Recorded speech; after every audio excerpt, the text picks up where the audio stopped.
ચલચિત્રોના પડછાયામાં ચાંદો તારા પર્વત ખીણો, હસવું રડવું તરવું ડૂબવું, થંભી થંભી આગળ વધવું. ચલચિત્રોના પડછાયામાં દીવા લઈને ફરવાનું છે, આંખોથી ઝળહળવાનું છે, વેશ પલટને દોડ કરીને છેલ્લે સૌએ ઓગળવાનું. ચલચિત્રોના પડછાયામાં ચલચિત્રોના પડછાયામાં. નમસ્કાર, મારું નામ છે મહિન્દ્ર પંચાલ. હું છું આજનો હોસ્ટ. આપણો આજનો ટોપિક છે ગુજરાતી સિનેમા અને તેના વર્સેટાઇલ એક્ટર્સ, જેનું ટાઇટલ છે ચલચિત્રોના પડછાયામાં. અને આ પોડકાસ્ટ પ્રસ્તુત કરવામાં આવ્યો છે ફેકલ્ટી ઓફ બિઝનેસ એડમિનિસ્ટ્રેશન દ્વારા, ફોબા સ્ટુડન્ટ લેડ પોડકાસ્ટ ક્લબ દ્વારા. અને આજના આપણા ગેસ્ટ છે પરીક્ષિત સર તમાલિયા. સર, કેમ છો તમે? આપણે પ્રશ્નોની શરૂઆત કરીએ.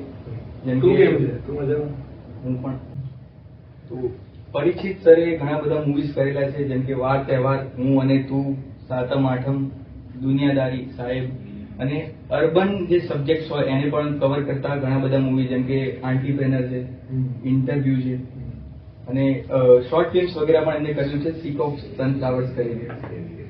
તો સર, તમે એક રીતે જોવા જાઓ કે શરૂમાં જેમ કે એક બાળપણનો પરીક્ષિત, પછી 10મા 12માની એક્ઝામ આપતો પરીક્ષિત, ડ્રામામાં જતો પરીક્ષિત, તો તમે જયારે પાછળ વળીને જુઓ તો તમને શું મુખ્ય તફાવત દેખાવાનો છે?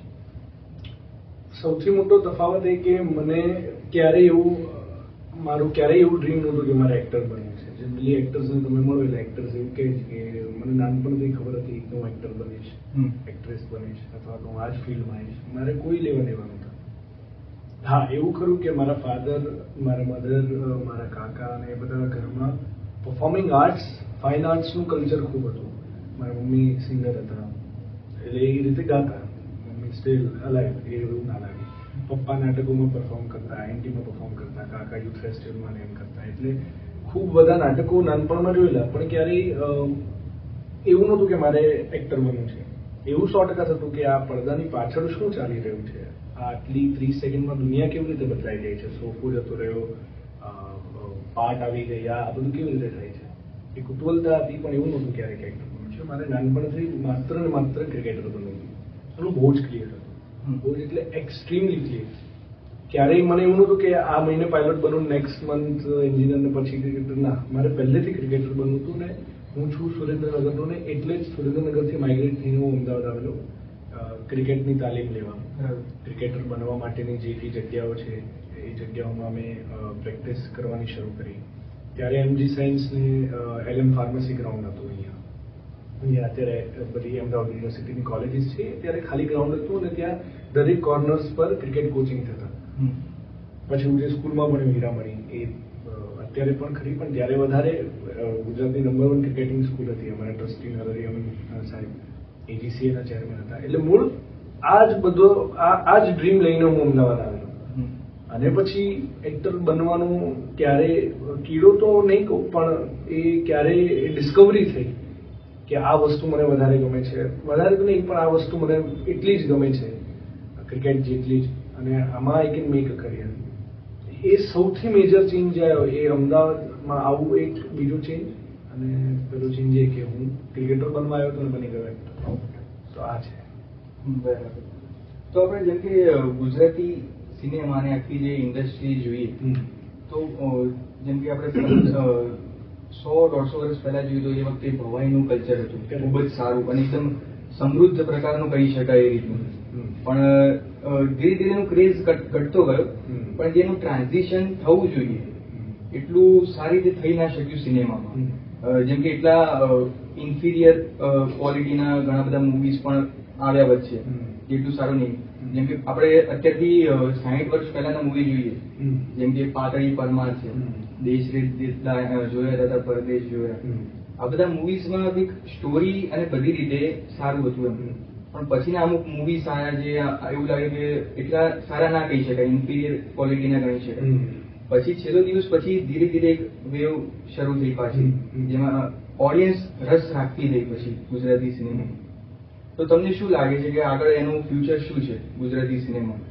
નહીં, મને એવું લાગે છે કે ફ્યુચર છે ને ઓડિયન્સ ઉપર બહુ નક્કી થાય છે. આજે વચ્ચેનો જે આપણે એવું કહીએ છીએ કે આ વચ્ચે એક એવો સમય ગયો કે જ્યારે ફિલ્મો એવી નહોતી બનતી, પણ કદાચ સ્ટેટિસ્ટિકલી સૌથી વધારે ગુજરાતી ફિલ્મો ત્યારે જોવાઈ છે. ત્યારે ઓડિયન્સ એ પ્રકારનું સિનેમા પસંદ કરતું હતું એટલે બનતું હતું. જે વસ્તુ પસંદ નહીં કરે એ વસ્તુ બનશે જ કેમ? એટલે એક બીજું પાસું એ પણ છે કે એ પ્રકારનું સિનેમા લોકોને જોવું ખૂબ ગમતું હતું. દરેક સમયકાળ પ્રમાણે એક સિનેમા લોકોને અટ્રેક્ટ કરતું હોય છે, એ સમય કરતું હશે. અને અગેન છેલ્લો દિવસથી તો બદલાયું, પણ છેલ્લો દિવસ પહેલા 2 યાર આવી, કેવી રીતે જઈશ આવી, એની પહેલા તો ગુડ રોડ આવી, જે I think if I am not wrong Oscar સુધીની રેસમાં હતી. એટલે એવું નહોતું, રેશિયો ઓછો હતો. અને પછી છેલ્લો દિવસે જે કમર્શિયલ જે બૂસ્ટ આપ્યું, એના પછી બહુ બધા લોકોની હિંમત વધી કે યાર ઓકે, કોઈ પણ ધંધામાં આજે ROI હોય તો લોકો ઇન્વેસ્ટ કરવાનો વિચાર. અને આ તો ક્રિએટિવ ફિલ્ડ છે એટલે એમાં તો બંને વસ્તુ થવી જરૂરી છે. એટલે પછી છેલ્લો દિવસ પછી બધું બદલાયું. એટલે અને આઈ થિંક એના પછી તો ખાલી ને ખાલી ગ્રાફ ઉપર ગયો છે.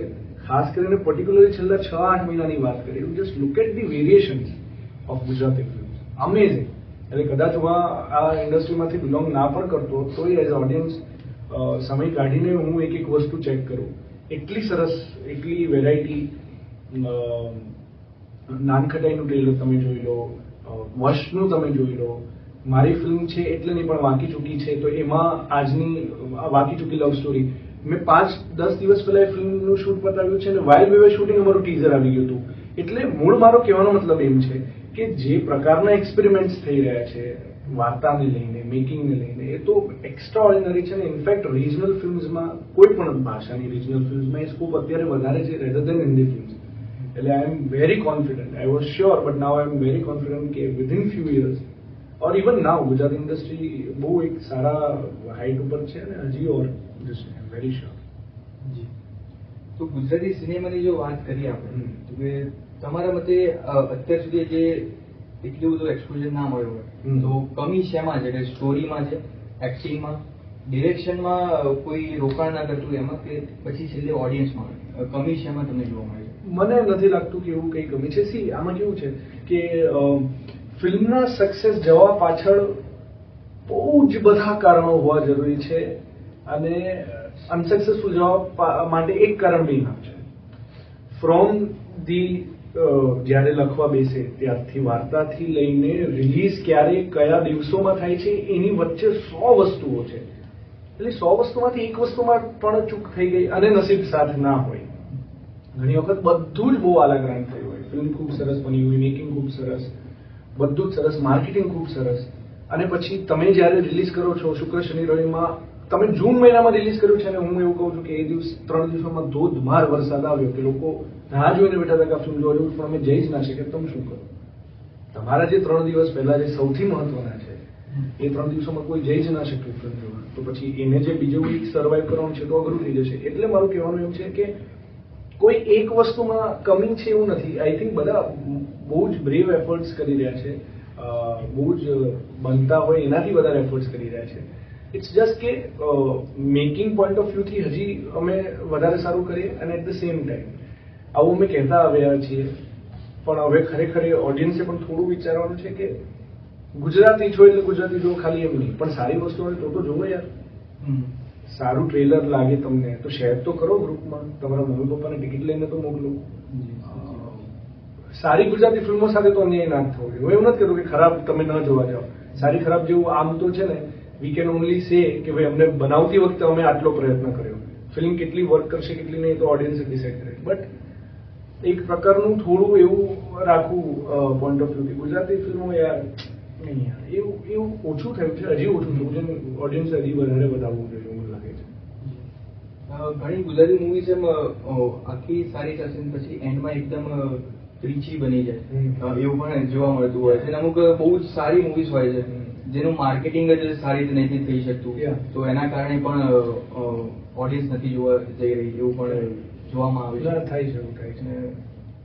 આપણે તમે તો સુપ્રિયા પાઠક, સિદ્ધાર્થ રાંદેરિયા, પછી ટીકુ તલસાણી, એ બધા સાથે તમે સારું એવું કામ કરેલું છે. તેમની સાથેનો એક્સપિરિયન્સ કેવો, તમને કોઈ શીખવા મળ્યું અમારી એ જણાવો.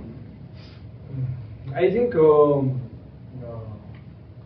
એટલે એટલું બધું અમેઝિંગ એક્સપિરિયન્સીસ રહ્યા છે આ લોકો સાથેના કે કોઈ એક વસ્તુ પિન પોઈન્ટ કરે કે યાર હું છે ને આ શીખ્યો. Generally you say and it is right also કે એ લોકોની ડિસિપ્લિન કે એ લોકોનું હાર્ડ વર્ક આ તે, બટ ખાલી એક સમયે તમે જ્યારે એકલા ક્યાંય ગાડી ચલાવીને જઈ રહ્યા હો અથવા તમે ઘરે હો અથવા તો એકલામાં હો અને તમે એવું વિચારો કે કોઈ વ્યક્તિ 40 વર્ષથી 50 વર્ષથી 35 વર્ષથી એ જ વસ્તુ કરી રહી છે જે જ્યાંથી શરૂઆત કરેલી.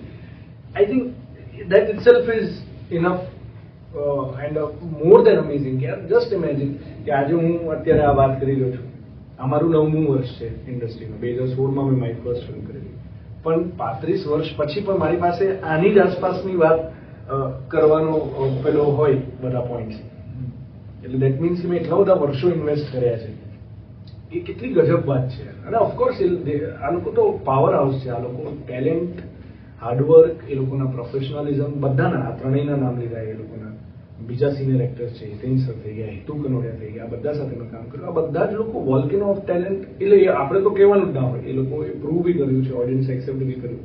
પણ એ લોકોનું કામ પ્રત્યેની જે ઓનેસ્ટી છે એ ભયંકર પેશનેટ છે. આ લોકો they are very passionate about working. આ લોકો બધા જ ઉંમરમાં, Siddharth sir, Supriya ma'am, Tiku sir, આ લોકો તમે 60+, 65+ છે.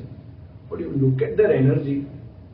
એ અમે કદાચ 12-14 કલાકે કમ્પ્લેન કરીએ પણ આ લોકો ના કરે. એટલે એક બે વસ્તુ તો કેવું અઘરું છે કે હું આ શીખ્યો, પણ બહુ જ બધી વસ્તુઓ શીખવા મળી, બહુ જ બધી વસ્તુ. અત્યારે જે રીતે ગુજરાતી સિનેમા એક રીતે એમ કહેવાય કે પ્રગતિ કરી રહ્યું છે, નાના નાના પગલેથી આગળ જે વધી રહ્યું છે, પણ તમને શું લાગે છે આગળ કઈ કઈ પ્રકારની મૂવીઝ આવી શકશે? જેમ કે વર્ષ 2 જોઈએ, કોઈ વિચાર્યું પણ નહોતું કે આ રીતનું કોઈ મૂવી ગુજરાતીમાં બનાવી શકે. એવા ઘણા બધા મૂવીઝ છે. તો તમને શું લાગે છે આવા કઈ કયા પ્રકારના આગળના મૂવીઝ આવી રીતે આવશે અને તમે પણ આ કોઈ રોલમાં જોવા મળે એવું કંઈ? નહીં, આઈ થિંક બધા જ જોનર્સ એક્સપ્લોર થશે જ, થઈ રહ્યા છે. તમે વિચારો ને કે છેલ્લો દિવસ જ્યારે આવી, છેલ્લો દિવસ કેમ ગમી? કારણ કે એ પ્રકારનું કંઈ પહેલા કદાચ નહોતું જોયું લોકોએ. પછી કદાચ એક એવો સમય આવ્યો કે લોકોએ એ પ્રકારનું બનાવવાનો બહુ પ્રયત્ન કર્યો પણ ના બની શક્યો. છેલ્લો દિવસ એ કલ્ટ બની ગઈ.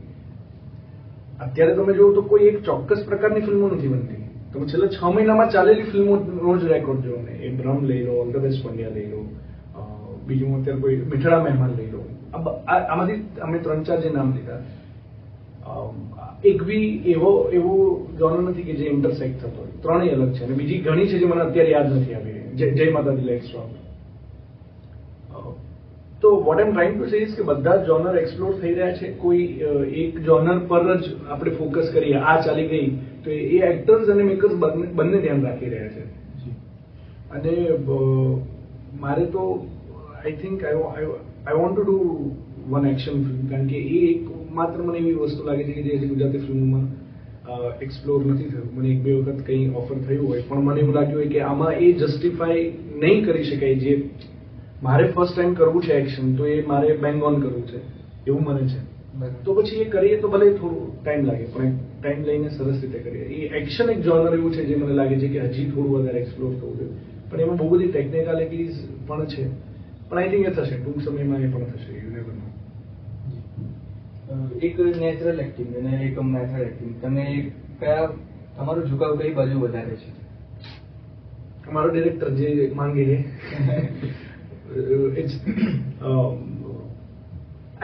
એટલે સમટાઈમ્સ ઓફકોર્સ હોય છે એવું કે નેચરલ એક્ટિંગ ને મેથડ એક્ટિંગ.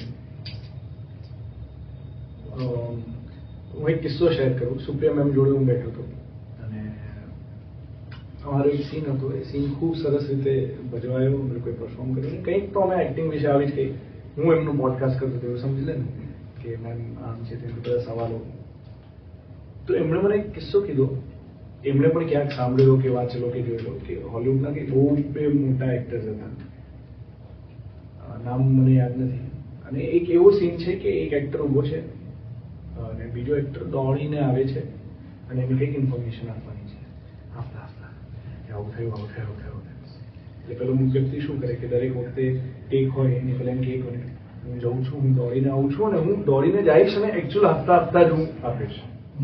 હવે એના એ આખા વસ્તુ માટે થઈને એને આ બધા રાહ જોતા હોય, જે બી 50-100 લોકોનું યુનિટ હોય કે ભાઈ એ દોડીને આવે અને પરફેક્ટ ટેક થાય, 1, 2, 5, 10 વખત પણ એ ના થાય.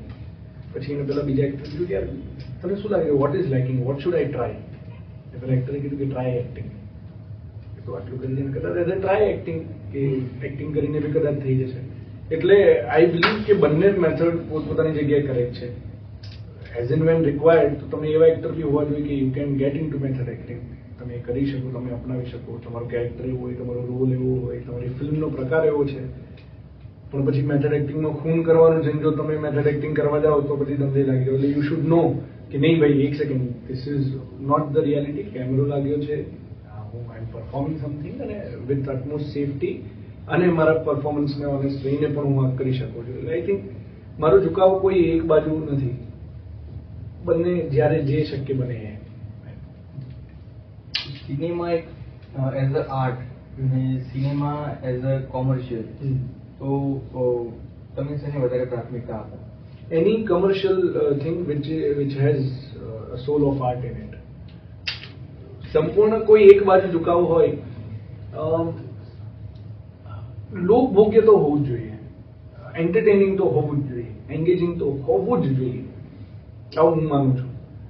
એઝ એન એક્ટર મને બધા જ પ્રકારનું કામ કરવું ગમે, પણ મે બી એઝ ઓડિયન્સ તમને કોઈ એક ચોક્કસ પ્રકારની જ ફિલ્મો જોવી ગમે, એવું તો બની જ શકે ને કે યાર મને આવી જ ફિલ્મો જોવી ગમે છે. એક્ટર તરીકે મને કોઈ દિવસ એવું નહીં હું કહું કે મારે આવી જ ફિલ્મો કરવી ગમે છે. મને બધા જ પ્રકારની ફિલ્મો કરવી ગમે છે, અને 5, 10, 15 વર્ષ રહીને મેં પાછી જે 15 વર્ષ પહેલા કરી હતી એ પાછી રિવિઝિટ કરીને એ જોનર એક્સપ્લોર કરું છું. શું ખબર કઈ ચેન્જ આવે. એટલે આઈ થિંક કે એવું કોઈ પણ કામ, એવું કોઈ પણ કોન્ટેન્ટ કે જે કમર્શિયલી વધારે લોકો સુધી પહોંચાડી શકાય અને એનો જે સોલ છે, એની જે આત્મા છે, એ ખૂબ ક્રાફ્ટ, ક્રિએટિવિટી અને આર્ટિસ્ટિક અપ્રોચ સાથે બની હોય, એવું જ્યારે બેલેન્સ બનતું હોય છે. અને અગેન એવું બેલેન્સ બનાવવા માટે નહીં, કંઈ તમારી અંદર કંઈ હોય કે જે મારે કહેવું છે અને વધારે લોકો સુધી પહોંચવું છે, એમાં તમે જો આ બેલેન્સ શોધી શકો તો I think it's the perfect combo. બાકી any type of commercial film or કહેવા માટે આર્ટ હાઉસ સિનેમા કે પેરેલલ સિનેમા, એ બંને ફિલ્મો પોતપોતાના પહેલા પર વર્ષોથી ચાલતી જ આવી છે, ચાલતી જ રહેશે. એટલે બંને સરસ છે એની રીતે. તમારું શું માનવું છે, જો તમે એક્ટર ના હોય તો તમે કયા વ્યવસાયમાં? ક્રિકેટર. 110%. એટલે આ હું પહેલાંય બધા જ પોડકાસ્ટમાં બોલેલો છું, પણ વિચારો હું ક્યારેય થાકતો નથી આ કહેવામાં. દેટ મીન્સ કે સ્ટીલ હું એક જગ્યાએ બોલ્યો હતો કે my first love is cricket. એટલે મને થોડું એવું પણ મળ્યું કે તો તમે એક્ટર કેમ કામ કરો? અરે એવું નહોતું. મારું કહેવાનો મતલબ એમ છે કે પહેલો પ્રેમ હોય, and cricket is acting is something which I discovered letter on. અને આના માટે પણ એ જ પેશન, એ જ ઓનેસ્ટી અને એ જ ગ્રેટિટ્યુડ છે મને, જેટલું અત્યાર સુધી મળ્યું છે કામ, જેટલું આગળ મળશે. મારી મહેનત કે મારા અપ્રોચમાં ક્યારેય હું ચેન્જ નહીં લાવું, એ તો આ જ રહેશે. પણ જો હું એક્ટર ના હોય તો 1,00,000% હું ક્રિકેટર હોત. તો તમને શું લાગે છે, ગુજરાતી સિનેમામાં ઓપોર્ચ્યુનિટીઝ જે હોય, જે ટેલેન્ટેડ હોય, એ વ્યક્તિને વધારે મળે છે કે નથી મળતું?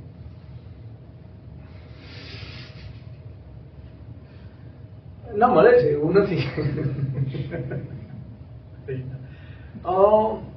સી આઈ થિંક આનો આન્સર બહુ પેચીદા એ રીતે છે કે બની શકે આજથી 3 વર્ષ પહેલા હું કંઈ જુદું વિચારતો, હવે જ્યારે હું આટલી 13 કે 14 ફિલ્મો મેં કરી તો પછી કદાચ મારો નજરિયો ચેન્જ થયો હોય. મારો કહેવાનો મતલબ ખાલી એટલો જ છે કે તમારે કામ કરતા, સતત કામ કરતા રહેવું ને એના માટે બહુ બધા બોક્સીસ ટિક કરવા પડશે. તમારે પ્રોફેશનલ હોવું જરૂરી છે, તમારું પ્રોફેશનલ હોવું જરૂરી છે, તમારું ટેલેન્ટેડ હોવું જરૂરી છે, તમારું હાર્ડવર્કિંગ હોવું જરૂરી છે, અને સૌથી ઇમ્પોર્ટન્ટ જે હું માનું છું કે સેલ્ફ એનાલિસિસ, કે હું કેટલામાં છું. આ યાર આપણે તો પથ્થર ફાડી નાખીએ, આપણે તો અને પછી હું જ છું, હું જો ને માર્કેટમાં આ કરી નાખીશ, આવું બધું જ્યારે થાય છે ને, અને પછી એ લોકોને કામ નથી મળતું, અથવા તો 1, 2, 5, 10 વર્ષ કરે ને પછી ગાયબ થઈ જાય, પછી એવું કહેવાનું શરૂ કરે કે યાર હું યાર આટલો ટેલેન્ટેડ હતો કે હતી પણ મને કામ ના મળ્યું. તો એવું તો નથી. કાસ્ટિંગ ડિરેક્ટર્સ હોય, મેકર્સ હોય, they are looking out for talented people. આજે કાસ્ટિંગ ડિરેક્ટર ગયા ફોર એક્ઝામ્પલ, તો ઓલવેઝ એક્ટરની ટીમમાંથી જ વાત કરતા હોય. એ સારો એક્ટર હોય તો એ તો વધારે જ ઈચ્છશે કે ભાઈ આ સિલેક્ટ થઈ જાય, કારણ કે એનું કામ ઇઝી થઈ જશે. તમે સમજો, આજે તમે કાસ્ટ કરવા માંગો છો કોઈને, અને હું કાસ્ટિંગ ડિરેક્ટર છું, ઇફ આઈ એમ રેકમેન્ડિંગ યુ, તમને નથી ગમતું, બટ આઈ વોન્ટ કે એ જે 4-5 લોકો છે એમાંથી જ કાસ્ટ થાય, મારું કામ ઇઝી થશે, નહીં તો મારે શોધવા જવું પડશે. એટલે ટેલેન્ટેડ પીપલને કામ મળે જ છે. નસીબ બી બહુ મોટું રોલ પ્લે કરે છે આમાં, બટ એ જે કન્સિસ્ટન્સી સામેવાળાએ બી જે દેખાડવાની હોય, એ હાર્ડવર્કની, એ પેશન્સની, એ પેશન માટેની, પોતાના પર કામ કરવાની, એ બી ઓછી છે. બાકી મને પણ ઘણી વખત મારા માટે એવું થાય છે કે મને યાર I think I deserve this, મને કેમ ના મળ્યું? પણ એ તો કોણ નથી થતું યાર, તને પણ થતું હશે, અહીંયા બેઠેલા લોકોને પણ થતું હશે કે યાર મને એવું લાગે છે કે આઈ ડિઝર્વ બેટર. ઘણા બધા, I am not saying everybody. એટલે એવું છે, એવો એક બહુ મોટો ચંક છે લોકોનો. હું પણ ઘણી વખત એવું ફીલ કરું છું કે યાર, બટ જો તમે કામ કરતા રહેશો ને સતત, તો તમને બહુ આવું વિચારવાનો સમય નહીં મળે. સો કીપ વર્કિંગ. તો એટલે એવું પણ તમે માનો છો કે જેમ કે ગ્રુપિઝમ જેવું કંઈ એક્ઝિસ્ટ કરે છે કે નહીં? હા, છે જ ને, ઓફકોર્સ છે. અને બહુ જ તમને દેખાય એવું જ છે, એવું નથી કે નથી. બટ અગેન એ જ વાત કે હું એના વિશે યા તો બોલતો રહું ને if I keep creep about it, યા તો પછી છે એક્સેપ્ટ કરો ને કામ કરો. હું થોડી બધું મારા માટે ઇઝી થઈ જાય અને પછી હું કામ કરું તો યાર શું મજા. આ પણ છે, આ તકલીફ પણ છે, આ પણ છે, આ પણ છે, આ બી તકલીફ થવાની છે, અને છતાંય I will give my best. A attitude જ્યારે હશે અને એ જ્યારે સસ્ટેન કરશો, એ એટીટ્યુડ કે ના, આ બધા હર્ડલ્સ વચ્ચે હું તો મારું બેસ્ટ જ આપવાનો છું, that's it, come what may, then and only then એ ભગવાન કો, ઈશ્વર કો, કુદરત કો, કે જે બી વસ્તુ છે, they will make sure કે okay, you have given your best for so long, now it's my turn to return and give you best. So છે, એ છે, બટ ઠીક છે, it's okay. તો તમે આવી રીતે થિયેટરમાંથી કઈ રીતે મૂવી લાઈનમાં શિફ્ટ થયા? 2014માં જ્યારે હું SM ફેકલ્ટી ઓફ કોમર્સમાં જ્યારે આવ્યો, તો ત્યાં જ્યારે હું ફર્સ્ટ યરમાં હતો, તો અભિષેક શાહ, જેમણે હેલ્લારો ઉમરો ફિલ્મ બનાવી, એ મારો ગુરુ છે. તો એમની અંડરમાં મેં થિયેટર કર્યું, અને એમ જેટલું પણ એક્ટર તરીકેની ઘડામણ હતી, ખાસ કરીને થિયેટરમાં, એ બધી જ એમની અંડરમાંથી. માણસ તરીકેની પણ બહુ બધી વસ્તુઓ, સારી વસ્તુઓ એમને શીખવાડી. તો એ જે દિવસો હતા થિયેટરના, 2014, 15, 16, 17, ત્યારે કરતાં કરતાં એવું લાગ્યું કે નહીં યાર, આમાં બી એક મળે છે જે મને ક્રિકેટમાં મળતી, તો આઈ કેન એક્સપ્લોર ધીસ મોર. અને 2016માં દુનિયાદારી કરીને ફિલ્મ જે મરાઠી હતી, એનું ઓફિશિયલ ગુજરાતી બની રહ્યું હતું, એના ઓડિશન થઈ રહ્યા હતા, અને અભિષેક સર વોઝ કાસ્ટિંગ ફોર. તો અમે રોલ પહેલા તો બીજા કોઈ ઓડિશન તો પહેલા કોઈ બીજા રોલ માટે આપેલું, અને પછી કોઈ બીજા રોલ માટે પણ ઓડિશન કર્યું, અને I got selected. That's how it started. But I think હું એક્સ્ટ્રીમ સિરિયસ થયો જ્યારે 2020માં મેં સાતમ આઠમ ફિલ્મ શૂટ કરી, because that was my first film as lead actor, again with the same director Shital Shah ma'am, કે જેમણે દુનિયાદારી ડિરેક્ટ કરી હતી, એમણે સાતમ આઠમ ડિરેક્ટ કરી. અને એના પછી આઈ વોઝ વેરી શ્યોર કે okay, now this is the only thing which I want to do, which I want to pursue. અને એ ઓપોર્ચ્યુનિટી મળી, એ શીતલ મેમે એ મને સિલેક્ટ કર્યો. આઈ થિંક એના પછી એ શિફ્ટ મેજર આવ્યું કે ના, હવે આ છે એમ. એ થિયેટરમાંથી પણ ત્યાં સુધી તો હું થિયેટર કરતો હતો, બટ કમર્શિયલ થિયેટર નહીં, હું વધારે કોમ્પિટિશન્સમાં, ફેસ્ટિવલ્સમાં, એમાં મેં અલગ અલગ જગ્યાએ પરફોર્મ કરવા જતા. સો એવું વધારે હતું. તો એવું કોઈ રોલ કે જે તમને થયું કે આ રોલ મેં કર્યો હોત તો વધારે સારું, કાં તો એવું રોલ કે જે કરીને તમને રિગ્રેટ થયો હોય? રિગ્રેટ એટલે નહીં, કારણ કે ઘણી વખત અમે લોકો સેટ પર બી, બહુ જ ફ્રેન્કલી કહું, બહુ બધા લોકો જોશે તો કનેક્ટ કરશે કે હા નથી યાર, આમ કેમ આવું કરાવે છે યાર, આવું લાઉડ નથી કરવું, અથવા તો યાર આવું થોડી હોય યાર, આમાં જોડે લોજિકલી આવું ના થવું જોઈએ, તો કેમ એવું તમે કોઈ એક્ટર સાથે અથવા તો એડી સાથે શેર કરતા હોય. પણ પછી જ્યારે આખી ફિલ્મ પતે, આખી પ્રોસેસ પતે, અને પછી when you sit back and when you realise કે એ ફિલ્મ કરવાથી તમને કેટલા બધા ફાયદા થાય, કેટલી બધી વસ્તુઓ સાકાર બની શકી. એ તમારા બેંક એકાઉન્ટમાં પૈસા આવવાથી મતલબ હોય, કે તમને જે તમારું કામ નથી ગમતું એ કામથી કોઈ એક વ્યક્તિ બી આવીને તમને મળે કે સર અમે તમને આ કામમાં જોયું, અમને તમારું કામ બહુ ગમ્યું, એન્ડ ધેન યુ રિયલાઇઝ કે okay, so it's never a waste, so it's there is no regret. because every single work has given me some or the other thing or many things, so there is no regret for sure. બહુ બધા Rolls એવા છે કે જે મને એવું થયું હોય કે હું કરું, અને એ તો તમે ઇમેજિન કરો જ એક્ટર તરીકે. તો અગેન એમાં કોઈ એક કે બે એવું નથી કે જે હું પિન પોઈન્ટ કરીને કહી શકું કે યાર આ ફિલ્મ મેં કર્યું, એવું મને કંઈ નથી.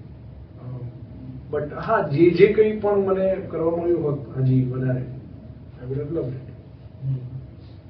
તો જેમ કે આપણે ઇન્ડસ્ટ્રીની વાત કરી ગુજરાતી, તો તમને લાગે છે કે ટોપ વાળાની વાત કરતા એમને અપવાદ રાખીએ, જે અમુક મીડિયમ કાં તો જે લોઅર લેવલના એક્ટર હોય, જેમનું અમુક પોટેન્શિયલ વગેરે હોય, તો એમનું ખાલી એક્ટિંગના દમ પર ઘર ચાલી શકે, એમનું ઘરનો નિભાવ કરી શકે, એવું તમને લાગે છે?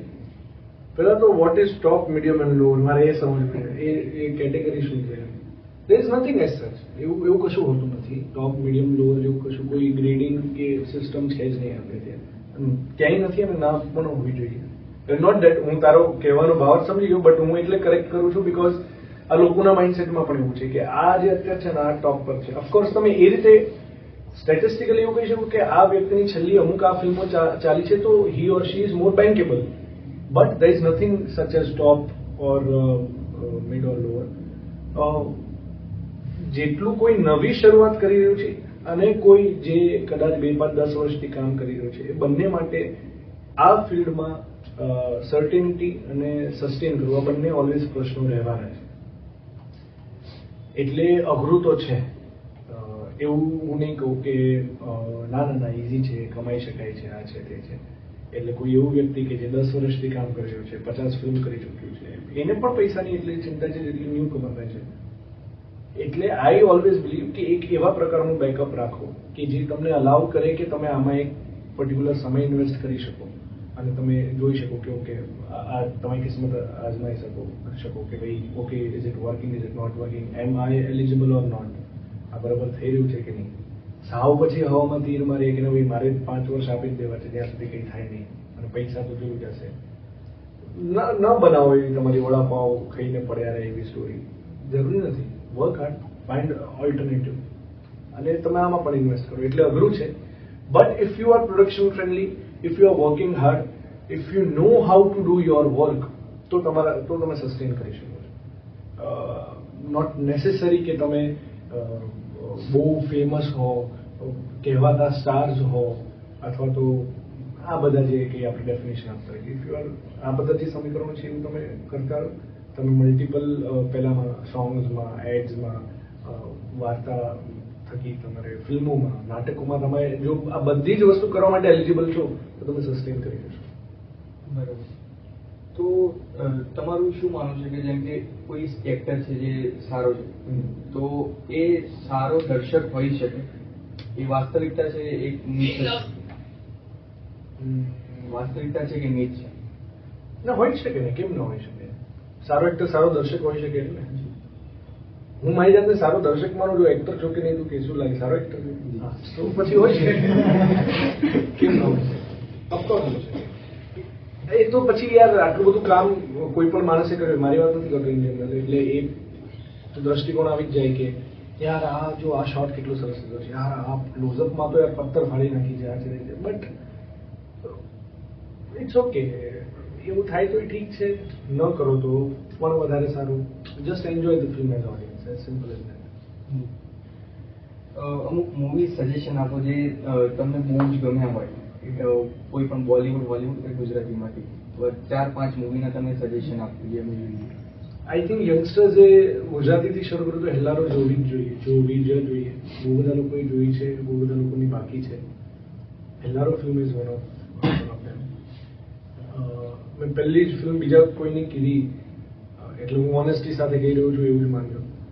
બીજી ફિલ્મ મારું નામ લેવા જઈ રહ્યું છું એટલે હું કહી રહ્યો છું. ઇન્ટરવ્યુ ફિલ્મ એટલે કારણ કે ઇન્ટરવ્યુ ફિલ્મની જે વાત છે ને, ખાસ કરીને આઈ રિયલી વોન્ટ કે યંગસ્ટર્સ જોવે અને સાચા અને સારા દર્શક બનીને જોવે. કારણ કે ઇન્ટરવ્યુ ફિલ્મની જે વાત છે ને એ કદાચ દરેક 18, 19, 20 વર્ષના મૂંઝાતા યુવાનની વાત છે.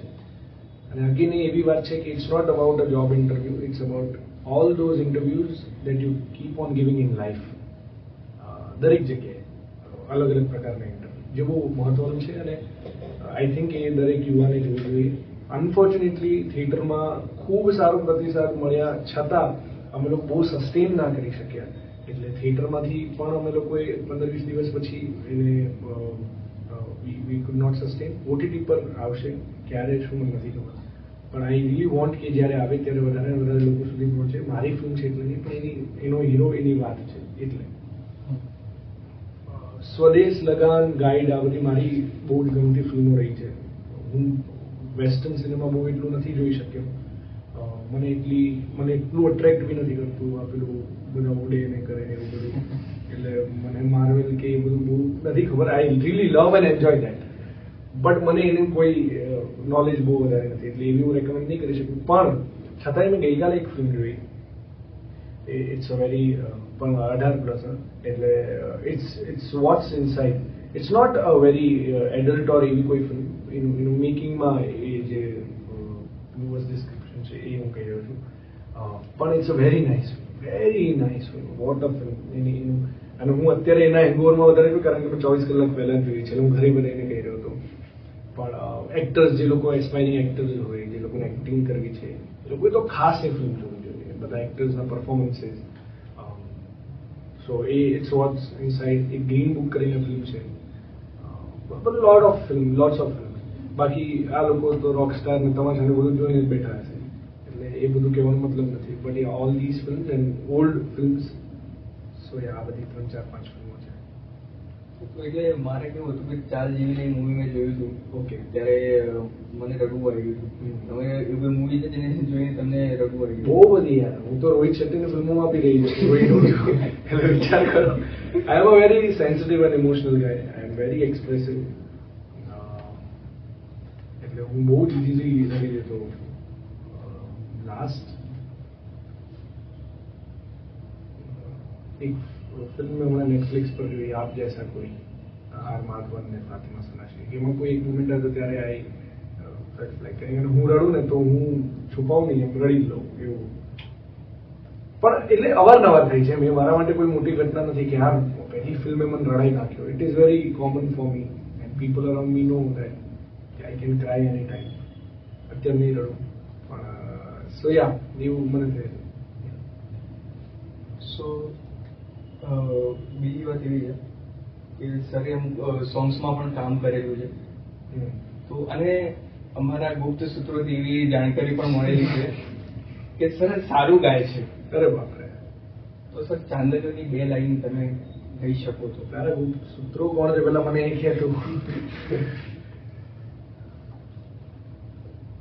Chandlio song flying elephant pictures.